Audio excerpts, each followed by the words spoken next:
Bonjour à tous et bienvenue dans cette nouvelle émission spéciale qui sera aujourd'hui consacrée à la francophonie, de son poids économique à son influence diplomatique en passant par son dividende démographique.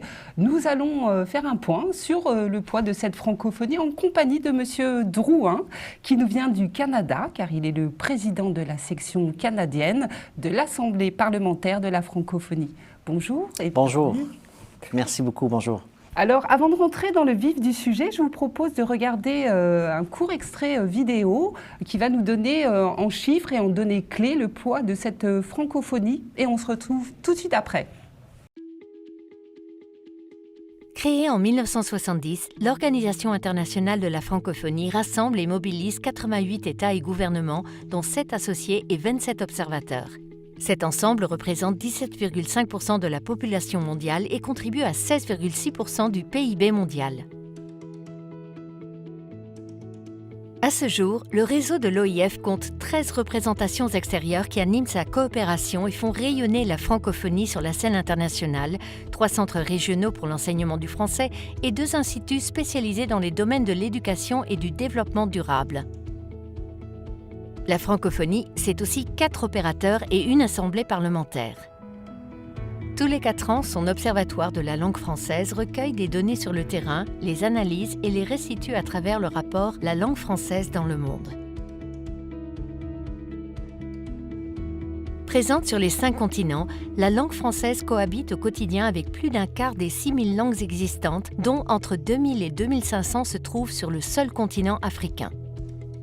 Le français est la 5e langue la plus parlée au monde avec 321 millions de locuteurs dont 255 millions en font un usage quotidien. Plus de 60% d'entre eux résident en Afrique avec une hausse de 15% depuis 2018 sur ce continent.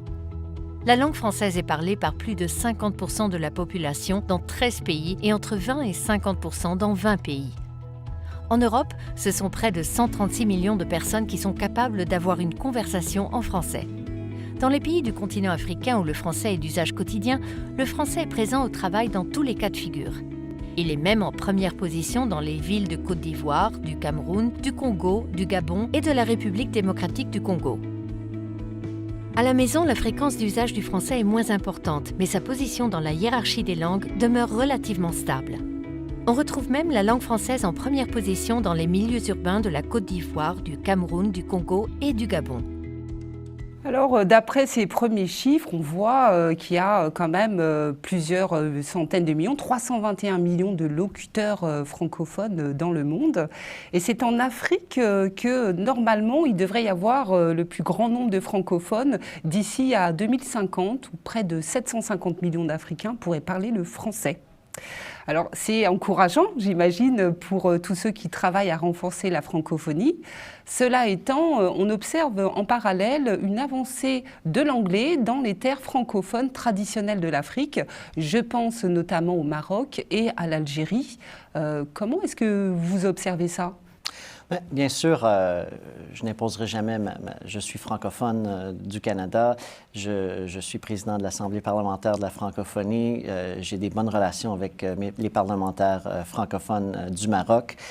Bien sûr, je ne peux pas juger ce qui se passe. Par contre, moi-même, étant issu d'une communauté minoritaire en situation francophone, mais je suis envahi par un monde anglophone sur le continent de l'Amérique. La francophonie, c'est beaucoup plus que juste la langue française. C'est aussi les valeurs qui sont rattachées à cette langue, valeurs de liberté, valeurs démocratiques.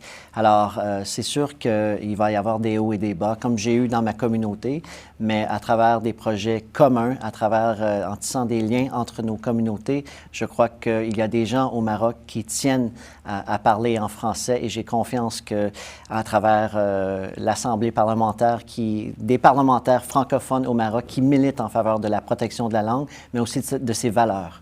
Alors justement, quelles sont-elles, ces principales valeurs portées par la francophonie aujourd'hui?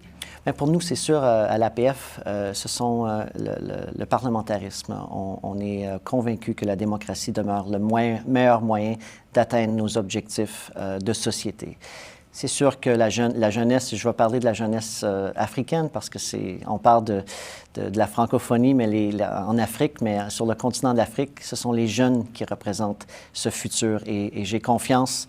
Et dans mon mandat, je termine mon mandat bientôt, mais dans mon mandat, j'ai fait une priorité, cette jeunesse. Et je comprends que la jeunesse partout à travers le monde, et ce n'est pas seulement dans le monde francophone, mais elle perd confiance dans nos institutions démocratiques. La façon que nous, à l'APF, on répond à ça, c'est d'organiser des parlements francophones des jeunes. Pour la première fois l'année passée, au Bénin, on a eu un parlement francophone des jeunes dont l'âge c'est de 18 à 25 ans pour démontrer comment on fait pour avancer des dossiers. Vous savez, les jeunes sont sur les médias sociaux et pour moi, ma question et le but de renforcer cet espace francophone encore plus forte, c'est que même si on légifère pour protéger une langue, les jeunes sont sur un monde virtuel là où les barrières n'existent pas, les barrières géographiques n'existent pas. Donc, la création de contenu, la découvrabilité du contenu francophone est extrêmement important. Et c'est pas seulement la découvrabilité de la culture, si je peux me le permettre, au Canada ou en France, c'est la culture marocaine qui s'exprime en français, les artistes qui s'expriment en français. Et je crois que cette influence-là va donner le goût aux jeunes de vouloir parler en français. Alors, c'est vrai qu'il y a ce lien avec le français, il y a cette avancée remarquée depuis quelques années de l'anglais, mais aussi d'autres langues comme le mandarin ou comme le turc, puisque ce sont deux pays qui développent aussi un certain nombre d'instituts Confucius pour les Chinois ou d'écoles de haut niveau aussi pour les Turcs. Et donc, on voit aussi la progression de ces autres langues qui pèsent de plus en plus dans l'économie des pays africains. Donc, comment est-ce que se situe, c'est quoi la valeur ajoutée finalement du français par rapport au chinois qui est devenu une langue synonyme de réussite, de devenir, d'avenir, selon un rapport qui avait été fait en 2022, 76% des jeunes Africains considéraient que la Chine avait une influence positive dans leur pays en Afrique. Oui, et je suis pas là pour juger que les jeunes apprennent une autre langue. Je crois que ça fait partie de l'apprentissage. C'est une valeur ajoutée, apprendre des langues. Reste que le français demeure une langue qui est rattachée non seulement à un moyen de communication, mais aussi à des valeurs de démocratie, de liberté. Et ces valeurs-là sont importantes pour qu'une société puisse se développer. Alors, pour ma part, je ne dirais pas de ne pas encourager la jeunesse à ne pas apprendre d'autres langues. Allez-y, j'encourage et ça va vous ouvrir plein de portes, mais continuez à apprendre le français aussi parce que ça aussi, on a une histoire, ensemble, on a des projets communs ensemble qu'on peut réaliser ensemble et ça nous permet de ma part au Canada, ça me permet de communiquer avec vous, ceux et celles qui se trouvent sur le continent de l'Afrique. Donc, je suis pas là je veux pas juger parce qu'on apprend une autre langue, mais en même temps, à travers l'APF, on milite pas seulement pour la protection de la langue française, mais aussi de ses valeurs démocratiques qui sont rattachées à cette langue. D'accord. Alors, c'est vrai qu'aussi, les jeunes Africains qui vont se tourner, par exemple, vers le chinois, ils pensent business. Ils se disent, ah, demain, c'est peut-être en Asie qu'on va faire du business. Et donc, on voit que la Chine a développé un certain nombre de programmes pour attirer les talents africains, tout en montant certains centres de formation, notamment dans la tech. C'est un point sur lequel nous reviendrons tout à l'heure. Et donc, on voit quand même qu'il y a une corrélation avec cette prospective de croissance et il y a une sorte de stratégie d'accompagner depuis l'école et jusqu'à des métiers un petit peu clés. Est-ce que dans la francophonie, on est sur la même approche ou on est vraiment que sur de la transmission de valeurs culturelles et démocratiques? Bien, vous savez, chez moi, on disait que la langue du business, c'était l'anglais. Mais je crois que la langue française peut être aussi la langue des affaires et c'est sûr que le monde numérique est important. Aujourd'hui, on le voit un peu partout, mais il y a des conditions qui sont rattachées à ce monde numérique-là. L'importance de protéger nos données personnelles, l'importance de s'assurer de protéger les droits digitaux ou numériques du citoyen en ligne. Alors, il y a différents acteurs de l'économie numérique qui œuvrent dans ce domaine. Bien sûr, les Américains, les Chinois, mais il y a plusieurs acteurs qui sont capables d'œuvrer aussi en français. Et la technologie va nous permettre de communiquer de façon plus rapide et de trouver des technologies, mais ça prend justement des jeunes sur le continent d'Afrique qui sont capables de développer ces applications-là. Et j'y crois fermement que la langue française, je sais que l'OIF, par exemple, organise des missions économiques pour créer ces liens-là entre entrepreneurs. Donc, oui, les Chinois vont faire ce qu'ils vont faire, mais l'espace francophone aussi est encore vivante et vibrante. Et justement, j'ai vu, il y a eu une vidéo sur l'OIF, donc le thème du sommet, c'est créer, innover et entreprendre. Donc, bien sûr, la francophonie se penche sur ces questions-là et veut avoir cette jeunesse-là qui participe à cette économie-là. D'accord. Ouais. Alors, vous nous venez du Canada et d'ailleurs d'une région anglophone. Vous ne venez pas du Québec, de Montréal, de cette grande ville francophone nord-américaine. Il y a combien aujourd'hui de locuteurs francophones au Canada? À peu près 10 millions. Et pour nous, je viens de l'Ontario, alors une province qui a une population d'à peu près 15 millions et on a à peu près 1 million de francophones, francophiles aussi. Il y a des anglophones qui s'expriment en français. Par exemple, ma conjointe est anglophone, mais s'exprime en français. Et chez moi, je suis habitué de me battre pour ma langue à chaque jour. Je vis dans un monde majoritaire où si je vais peut-être au magasin, ça va être en anglais, mais de me demander de me faire servir en français, c'est quelque chose que les Franco-Ontariens, ma communauté franco-ontarienne milite à chaque jour. Et pour moi, parler en français, chez nous, on dit souvent, c'est un choix.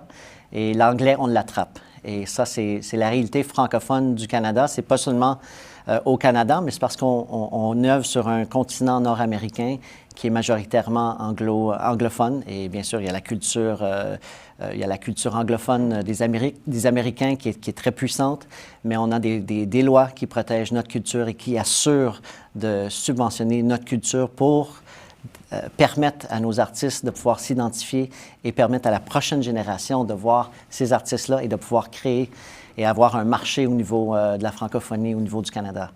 Alors, je vous propose justement d'écouter tout de suite des jeunes Canadiens francophones qui vont nous parler de leur attachement à la francophonie, à la langue française. Bonjour, Anne. Bonjour. Être accueilli en français ou en anglais, peu importe pour Shannon et ses amis. Je préfère en français, mais genre si elle me parle en anglais, ça va pas me déranger, sauf que je vais lui parler en français. Moi, ça me dérange pas, parce que là où je travaille, je dois parler anglais et français. Mais je sais que pour d'autres, ça dérange. Mais je m'attends à si je parle en français, tu me réponds en français. Ces jeunes cégepiens confirment la tendance observée par l'Office québécoise de la langue française pour 2017. Si presque tous les commerces assurent un service en français, le Bonjour Hi est de plus en plus répandu sur l'île de Montréal. Moi, ce que j'encourage, bien sûr, c'est que nos commerçants utilisent Bonjour, point. Alors, au final, je pense qu'il faut s'assurer qu'il y ait peut-être plus de campagnes de sensibilisation. Il faut valoriser notre langue française. Bonjour. Bonjour. May I help you? Est-ce que je pourrais avoir 3 chocolats dans une boîte pour emporter, s'il vous plaît?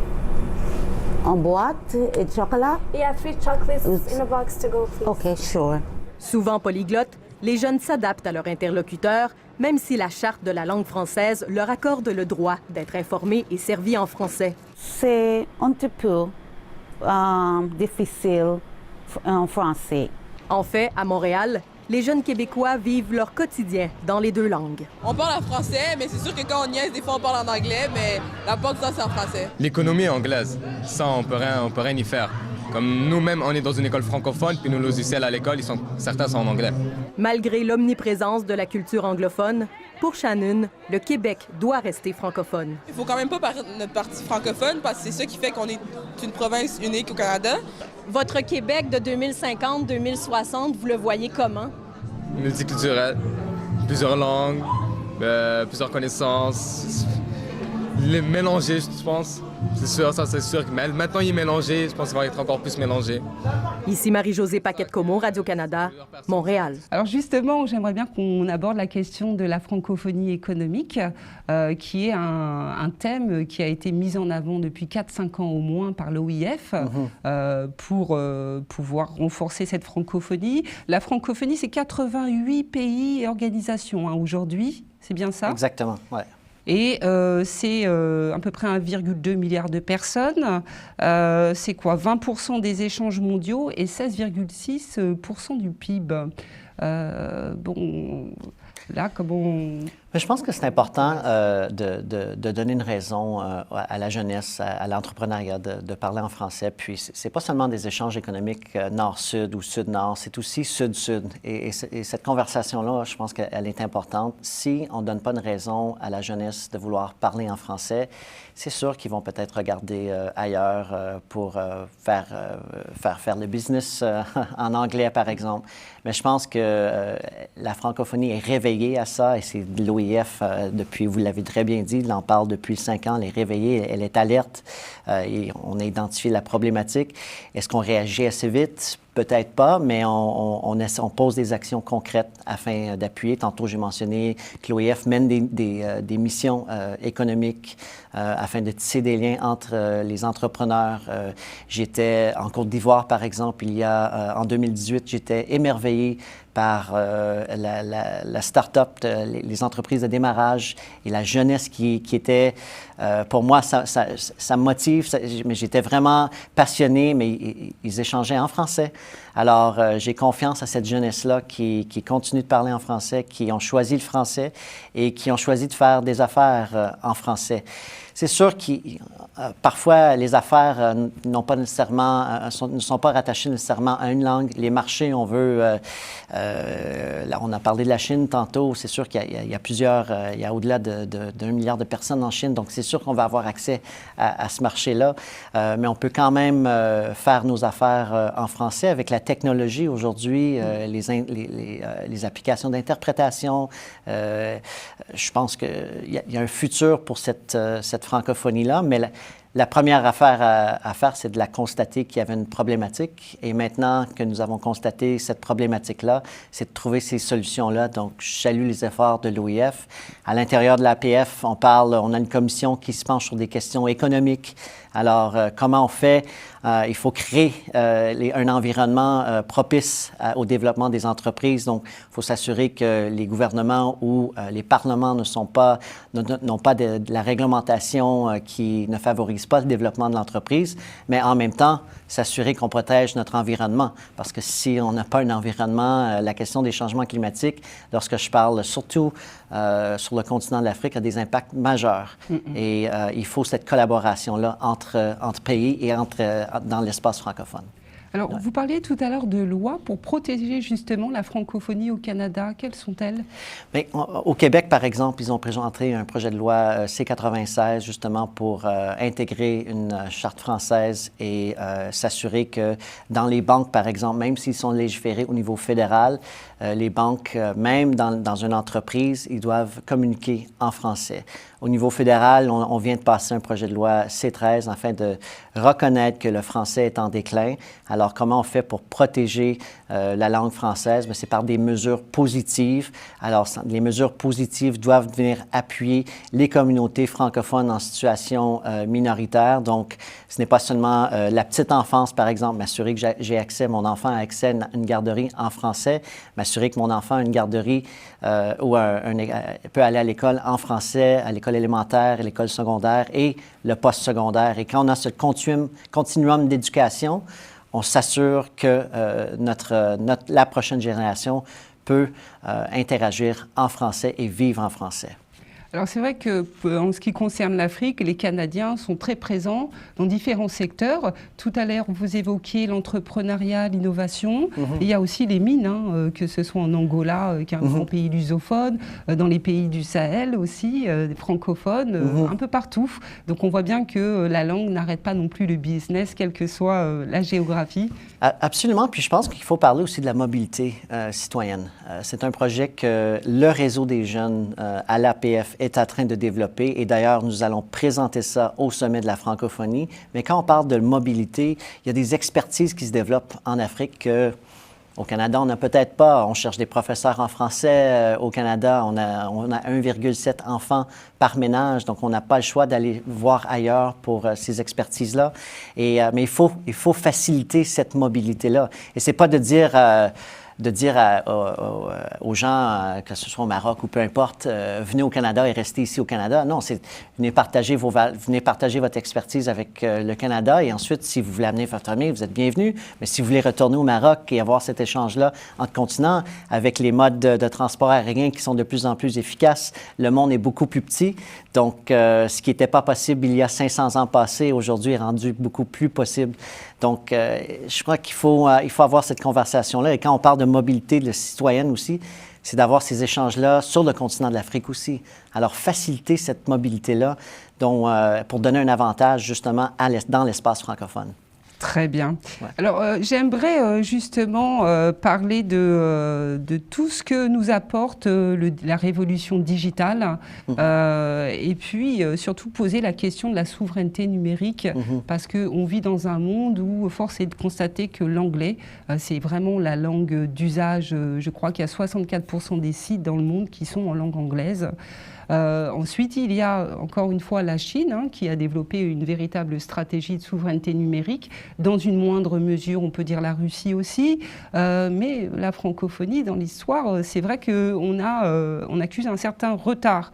Comment on fait pour essayer de créer des outils, des algorithmes, une stratégie qui répondent aux particularités de ces espaces francophones? Je pense que, d'ailleurs, ce sujet-là est vraiment... c'est quelque chose qui me passionne. Puis, à l'APF, cet été, à Montréal, nous aurons la plénière à Montréal. Un sujet de débat, c'est l'intelligence artificielle et quel est le rôle de la francophonie au sein de l'intelligence artificielle, sachant très bien que c'est basé sur des algorithmes. Est-ce que ces algorithmes-là sont plus axés vers des données qui sont peut-être qui se retrouvent dans un monde anglo-saxon? Alors, il faut s'assurer que la francophonie ait quelque chose à dire. Il faut s'assurer que nos parlementaires soient bien équipés pour légiférer dans ce domaine-là. Il faut s'assurer que l'entrepreneuriat et les entrepreneurs développent ces technologies-là pour les francophones, parce que les francophones veulent avoir accès à ces technologies-là. Mais à Montréal, il y a un pôle qui s'est développé il y a déjà 20 ans, technologique, et je sais qu'en Afrique, ça se passe aussi. Il y a des expertises en intelligence artificielle qui existent en Afrique. Et justement, à Montréal, on essaie d'aller chercher ces expertises-là pour avoir ces échanges-là. Parce que moi-même, je m'appelle un vieux milléniaux. Je n'ai pas toutes les connaissances pour bien équiper, comment je fais pour légiférer dans ce domaine-là. Qu'est-ce que la propriété c'est quoi l'impact de la propriété intellectuelle? Si c'est l'intelligence artificielle qui la crée, est-ce qu'on a un droit à la propriété intellectuelle en disant ça? Comment on fait pour protéger nos artistes francophones? Avec l'intelligence artificielle, on est capable de recréer une voix, on est capable de recréer un visage. Et on le voit que plusieurs artistes maintenant militent en disant que c'est pas juste ce qui se passe et je les appuie à 100%, mais il faut que l'espace francophone se tienne coude à coude contre les GAFA qui n'ont pas nécessairement peut-être les mêmes objectifs que nous. Mais est-ce qu'on peut avoir une sorte de GAFA ou Batix francophone demain? Moi, j'y crois. Je pense que absolument. Je n'ose pas croire que c'est impossible. Surtout aujourd'hui, le développement des applications se fait très bien. Je le sais que ce soit en Afrique ou sur le continent d'Europe, au Canada, il y a des gens qui apprennent en français et décident de développer des technologies dans la langue de Molière. Donc, je le sais que c'est possible et j'invite la jeunesse à continuer de s'impliquer et à continuer de développer. Vous êtes capables. Ouais. Très bien. Alors peut-être pour terminer, un mot sur le prochain sommet de la francophonie qui se tiendra ici en France à Villers-Cotterêts. Est-ce qu'on peut en parler un petit peu? Quelle place occupera l'APF justement? Qu'est-ce que vous en attendez? Quels seront les principaux thèmes abordés? Mais justement, le thème du sommet de la francophonie, c'est créer, innover et entreprendre. Donc, pour nous, j'attends le rapport du réseau des jeunes sur la mobilité, de la citoyenneté que j'ai mentionné tantôt. Alors, pour nous, ça va être de livrer cet exposé-là à l'OIF. dans un monde de créer, innover et entreprendre, comment on fait pour s'assurer de tisser ce lien-là avec la mobilité citoyenne. Et deuxièmement, à Montréal, on va avoir un Parlement francophone des jeunes. Et là, il y aura 2 co-porte-paroles qui seront élus. Et la place de la jeunesse doit avoir sa place au sein du sommet de la francophonie. J'ai eu une conversation avec la secrétaire générale, Mme Mouchkouabo, cette semaine, justement, à s'assurer que ces porte-paroles-là aient leur place pour avoir des conversations avec des chefs d'État, mais pour écouter aussi ce que les chefs d'État vont dire. Quand on parle de la jeunesse, mais il faut que la jeunesse soit présente. Il faut qu'elle soit capable d'écouter lorsqu'on parle de eux, bien sûr. Et j'ai fait les mêmes représentations avec tout le monde avec qui j'ai eu la chance de rencontrer cette semaine. Je veux m'assurer que ces jeunes-là aient cette place-là. Donc, pour nous, il y a 2 objectifs, la mobilité citoyenne et la place des jeunes. Très bien, merci beaucoup. On suivra bien sûr ce sommet où on vous retrouvera à l'automne prochain.